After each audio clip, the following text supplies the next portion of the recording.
ஒரு ஊர்ல ஒரு ஆள் இருந்தான். அவனுக்கு கடவுள் பக்தி ரொம்ப அதிகம். அடிக்கடி கோவிலுக்கு போவான், கடவுளை வேண்டிக்குவான். அதுக்கப்புறம் காட்டுக்கு போவான், விறகு வெட்டுவான், அதை கொண்டுகிட்டு போய் விற்பனை செய்வான். ஓரளவுக்கு வருமானம் வந்தது. அதை வச்சுக்கிட்டு நிம்மதியா வாழ்க்கை நடத்திக்கிட்டு இருந்தான். ஒரு நாள் அது மாதிரி அவன் காட்டுக்கு போகும்போது அங்கே ஒரு நரியை பார்த்தான். அந்த நரிக்கு முன்னங்கால் ரெண்டுமே இல்ல. ஏதோ விபத்துல இழந்துட்ட போல இருக்கு. அது பாட்டுக்கு ஒரு மரத்தடியில உட்கார்ந்திருக்கு. அதை இவன் பார்த்தான். அப்போ இவன் மனசுல ஒரு சந்தேகம்.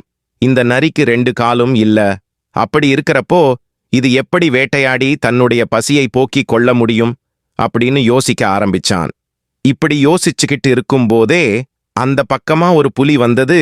அதை பார்த்த உடனே ஓடி போய் ஒரு மரத்துக்கு பின்னாடி ஒளிஞ்சுக்கிட்டு என்ன நடக்குதுன்னு கவனிக்க ஆரம்பிச்சான். அந்த புலி என்ன பண்ணிச்சுன்னா, ஒரு பெரிய மானை அடிச்சு இழுத்துக்கிட்டு வந்தது. அதை சாப்பிட்டது போக மீதியை அப்படியே அங்கேயே போட்டுவிட்டு போயிட்டது. புலி போனதுக்கு அப்புறம் கால் இல்லாத அந்த நரி மெதுவாக நகர்ந்துகிட்ட வந்தது. மிச்சம் இருந்ததை சாப்பிட்டது. திருப்பதியா போய்விட்டது. இவ்வளவையும் மரத்துக்கு பின்னாடி நின்னு அந்த ஆள் கவனிச்சு பார்த்துக்கிட்டே இருக்கான். இப்ப அவன் யோசிக்க ஆரம்பிச்சான். ரெண்டு காலும் இல்லாத ஒரு வயசான நரிக்கே ஆண்டவன் சாப்பாடு போடுறான். அப்படி இருக்கிறப்போ தினமும் கோவிலுக்கு போய் சாமி கும்பிடுற நமக்கு சாப்பாடு போடாம விட்டுருவானா? நமக்கு கடவுள் பக்தி வேற அதிகம். நாம எதுக்கு அனாவசியமா வெயில்லையும் மழையிலையும் கஷ்டப்படணும்? எதுக்காக வேர்வை சிந்தி விறகு வெட்டணும்? இப்படி யோசிச்சான். அதுக்கப்புறம் அவன் காட்டுக்கே போறதில்ல.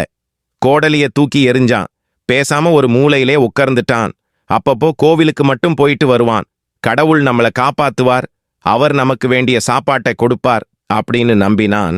கண்ணை முடிகிட்டு கோயில் மண்டபத்திலேயே ஒரு தூண்ல சாஞ்சி உட்காந்துகிட்டான். ஒவ்வொரு நாளும் போய்கிட்டே இருக்கு. சாப்பாடு வந்த பாடு இல்ல. இவன் பசியால வாடி போனான். உடம்பு இளைச்சு போச்சு. எலும்பும் தோலுமா ஆயிட்டான். ஒரு நாள் ராத்திரி நேரம். கோயில்ல யாருமே இல்லை. இவன் மெதுவா கண்ணை திறந்து கடவுளை பார்த்தான். ஆண்டவா, என்னுடைய பக்தியிலே உனக்கு நம்பிக்கை இல்லையா? நான் இப்படியே பட்டினி கிடந்தது சாக வேண்டியதுதானா? காட்டுல அந்த நரிக்கு புலி மூலமா சாப்பாடு போட்டியே, அதை பார்த்துட்டு தானே இங்கே வந்தேன்.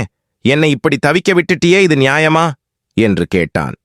இப்போ கடவுள் மெதுவா கண்ணை திறந்து சொன்னாராம். முட்டாளே, நீ பாடம் கற்றுக்கொள்ள வேண்டியது நரிக்கிட்ட இருந்து இல்ல புலிகிட்ட இருந்து அப்படின்னாராம். நன்றி, வணக்கம்.